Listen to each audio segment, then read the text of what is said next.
million. Let me say that again. $150 million savings every year goes back on the books just by performing this corporate maneuver. Now, if you are a shareholder of Johnson Controls, or if you're an officer, this is a no-brainer. You have a fiduciary duty to your shareholders and your company to do what's in its best interest. And if leaving America is not in your best interest, and if the government doesn't care enough to change the scheme in order to save those jobs, in order to keep that revenue here, well then, you know what? Sounds like America's losing out, and losing out big time.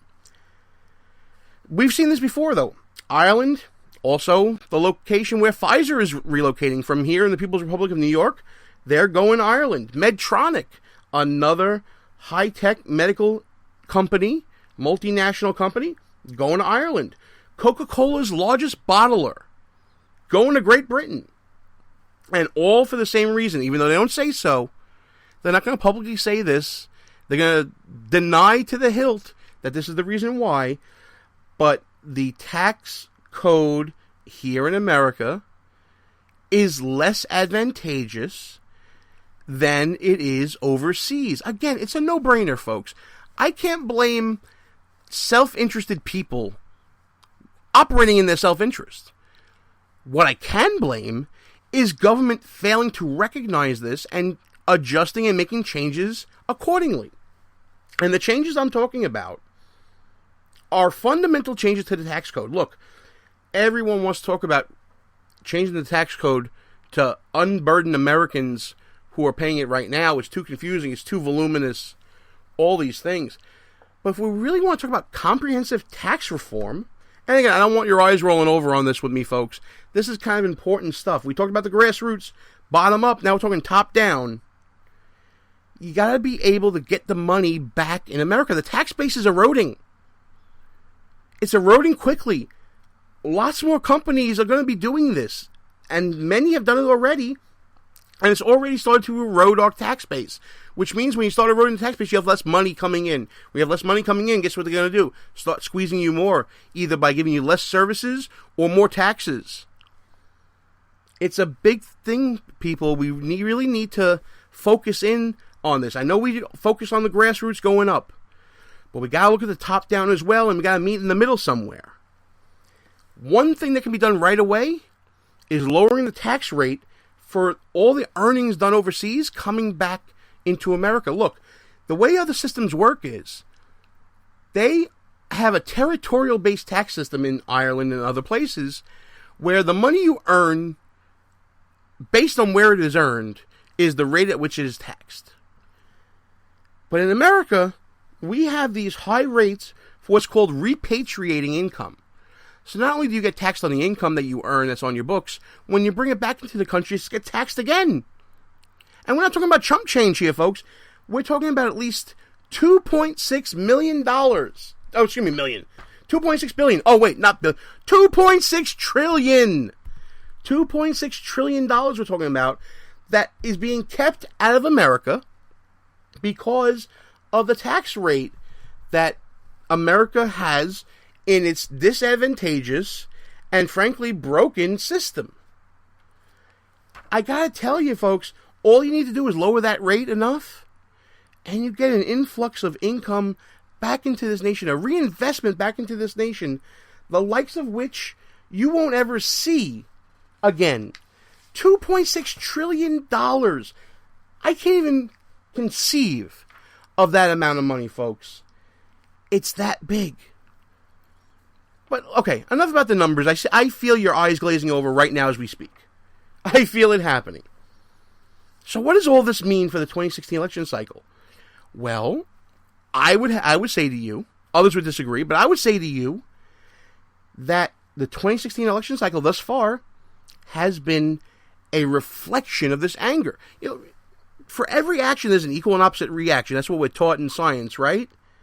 Well, let's analyze what we have here. Angry electorate, people who have been basically brushed aside by government, who have been disenfranchised by government, who have been disadvantaged by government, who have been made poor by government, And who are they going to? The people that embody that reflection. There was an article this week talking about the rise of the evangelical vote for Donald Trump. And at face value, that seems absolutely ludicrous. Donald Trump says 2 Corinthians. He doesn't say 2 Corinthians. Everybody who claims to be evangelical caught that and probably laughed at it. But it doesn't matter to them. Here are the things going on that we didn't see happening in 2012. Donald Trump identifies as Presbyterian. That's something that evangelicals can identify with, unlike Mitt Romney, who we all know is Mormon. And there's nothing wrong with the choosing of your religion, but there is a comfort level in knowing your own versus somebody else's. That's why you've only seen one Catholic president, right? Same thing at play here somewhat. But you also have a group, and the evangelicals is definitely this part of the group, that has been maligned by government. They're the clingers. They're the people clinging to their guns and their Bibles, right? That's what President Obama claimed that they are. That's how they've been characterized. And there's some anger there as a result of that characterization. So who are they gravitating to? And we saw this at Value Voters Summit back in 2015 in the fall. Social conservatives are most emboldened right now because they're tired of being pushed to the side. They're tired of being marginalized. They're tired of being maligned. So you saw that with Kim Davis's fight against Kentucky and Matt Bevin awarding that when he became governor and changing the law there, a victory for evangelicals. We see that with the defund Planned Parenthood movement, and we'll get to that in my final thought a little later. And you're seeing that now with the anger that Donald Trump is putting out there and reflecting for them. Donald Trump stands up to the media. He stands up to what he thinks is PC. He stands up to the establishment. When you say those 3 things, who are the 3 enemies of the evangelical or the social conservative? Media, who's maligned them as being clingers, along with the establishment, who, in this case, we're talking about the federal government, who says that they're clinging to the Bibles and their guns. And the whole PC racket of diversity and inclusion and tolerance, things that social conservatives, and let's face it, they're social conservative for a reason. They want to conserve their way and the traditional values that this country has embodied for decades. That anger to the media, that anger to political correctness, that anger to the establishment has resulted in Donald Trump broadening the base and bringing in this social conservative wing that now feels emboldened to voice that anger in the form of Donald Trump and, to a lesser extent now, Ted Cruz, who is starting to emerge. And look, Ted Cruz is out there looking to get that vote. His father is out there courting ministers all over the nation, influential social conservatives. You see it going on right now. Now let's talk about the opposite of that reflection. And what I'm talking about right now is the recent news about Hillary Clinton and Ted Cruz and their involvement in Goldman Sachs. Goldman Sachs, the biggest Wall Street player in politics. Public enemy number 1, folks, because of the anger that's been around throughout the Obama presidency. Whether you are Republican, conservative, Democrat, liberal, at some point you've become aware that there is a movement in this nation, and it's embodied by some on both sides, towards the 1%, towards the people who are bailed out by the financial crisis, towards the shuckers and jivers and the movers out there. Those people that are the easy target, that are in stocks and securities and that are making money hand over fist while America's still struggling. What we're being told is a recovery. We know it's not a recovery, folks, but we're being told that. So when you hear in the news of Ted Cruz's $500,000 loan and his failure to disclose it when he ran for Senate, or about Hillary Clinton's speaking fees that Bernie Sanders loves to talk about, or Donald Trump talking about how Ted Cruz is in bed with Wall Street, again, this is tapping into an anger that the American people have. Left, right, center. It's there, and you can get caught up in it very easily, no matter what side you're on. Anger is driving this election. It drove the election in 2014. It's going to drive it again in 2016. That's why I'm so confident that we're going to have a Republican president by the time this year is out and we start looking towards 2017 and beyond. It's happening, folks. The so-called silent majority, part of it has awakened. The part that feels maligned and marginalized, the grassroots, the evangelicals, your social conservatives, they're lining up with non-traditional candidates who are embodying and personifying that anger. And they're doing it in numbers that we haven't seen in a long time. That's why, in my opinion, this election has been so skewed towards the year of the outsider. That's why Jeb, ! Has not been picking up steam. That is why John Kasich is being made into a Fruit Ninja meme. The time has come for angry America to rise up. And they feel it right now. And you know what? From anger comes change. We saw it in 2014. And angry America got out to vote and changed the majority in the Senate. And angry America got out to vote and widened the majority in the House. And I think an angry America will come back to the polls and elect a Republican to the highest office in the land, the presidency of the United States.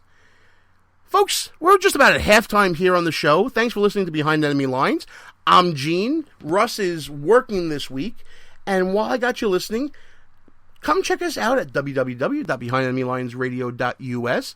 Check us out on the Facebooks and the Twitters at BEL_radio. And while I got you listening here on Spreaker Live, know that if you miss any part of the show, you can catch up with us on any one of our rebroadcasting outlets, including WNJC 1360 AM, Philadelphia's Renaissance Station, Rebooting Liberty Radio Network, Red State Talk Radio, High Plains Talk Radio, and Sackheads Media, and K98 Talk. And if you miss any of those rebroadcasts, you can always check us out on any of our on-demand services, which include Spreaker, which you're listening to right now if you're listening live, iTunes, Player FM, Podbay, TuneIn, Stitcher, and iHeartRadio. And by the way, folks, we also want you to check out www.brooklynYRS.com. The Brooklyn Young Republicans is where this show first got started. Please support them. Check them out when you're on the internet. And check us out anytime on any of our rebroadcast or on-demand outlets. Time for a quick break here, folks. When we come back, we're going to be talking a little bit more about an angry America, but this time in the People's Republic of New York City. And boy, folks, if you thought that you've heard enough about New York values when we were talking about Ted Cruz and the debate and the whole backlash from that, we got something for you, folks. New York values on display once again. But before that, Gene Berardelli, Behind Enemy Lines, will be back right after these brief words. I'm Vito. And I'm Vito, and we're from WNJC's The Vito and Vito Show. Every Friday at 1 p.m., you can hear Vito and Vito bring you the perspectives of two college-age millennial conservatives who are committed to defending the principles of free markets, liberty, freedom, and individualism from Brooklyn, New York. Follow us on Twitter, Facebook, and Instagram at Vito and Vito Show, and check out our blog posts and articles at vitoandvito.com. Vito and Vito Show every Friday, 1 p.m. on WNJC 1360 AM, Philadelphia's Renaissance Station. In Brooklyn, it's nothing but the truth.